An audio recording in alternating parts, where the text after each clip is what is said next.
دی باغ عدن میں، خداوند نے قربانی دی، جو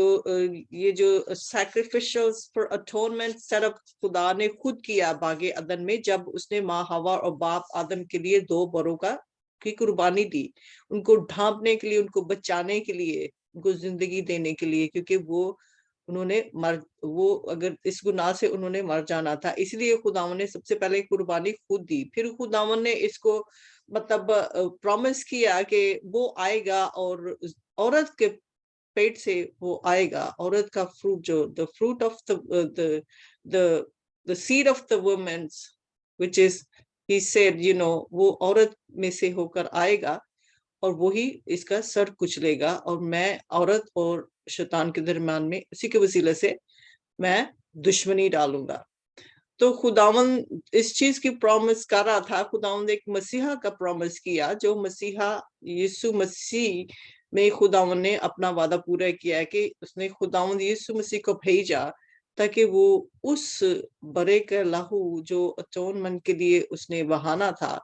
وہ بہایا جائے، تاکہ اس کے خون کے وسیلے سے سارا جہان جو ہے وہ بچایا جائے اور نجات حاصل کرے۔ تو ہمارے اوپر برے کا خون ہونا بہت ضروری ہے کہ ہمارے لیے سپریم سیکریفائس کیا گیا، جس کی وجہ سے ہم سب پاک صاف ہوتے ہیں۔ تو ہم تب تک پاک صاف نہیں ہوتے، جیسے بھائی نے کہا ہے، کہ جب تک ہم مسیح یسوع کو اپنا نجات دہندہ قبول نہیں کرتے۔ تو وہی جو پرومس مسایہ تھا باغ عدن میں، وہ خداوند یسوع مسیح میں خداوند نے پورا کیا کہ اپنے بیٹے کو بھیجا، جو کہ ہمارا مسیحا ہے۔ مسیح کا مطلب ہے کہ انوائنٹڈ کیا ہوا، جو قربان کیا ہوا، کس کے لیے؟ گناہ کی اٹونمنٹ کے لیے۔ تو خداوند نے ہمارے گناہ کی اٹونمنٹ کے لیے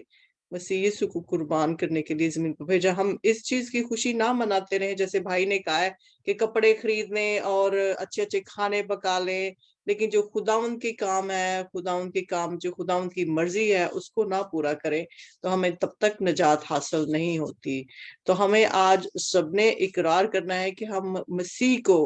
مطلب اس صورت میں دیکھیں جس صورت میں خداوند چاہتا تھا اور جس مقصد کے لیے خداوند نے بھیجا تھا، ہم خداوند کے اس مقصد کو پورا کریں۔ خوش قسمت ہیں وہ جن کے لیے قربانی دی گئی، اور جو اس کو حاصل کرتے ہیں وہی زندگی پاتے ہیں۔ تو آئیے ہم اس خوبصورت کلام کے لیے دعا کریں گے۔ ہمارے ساتھ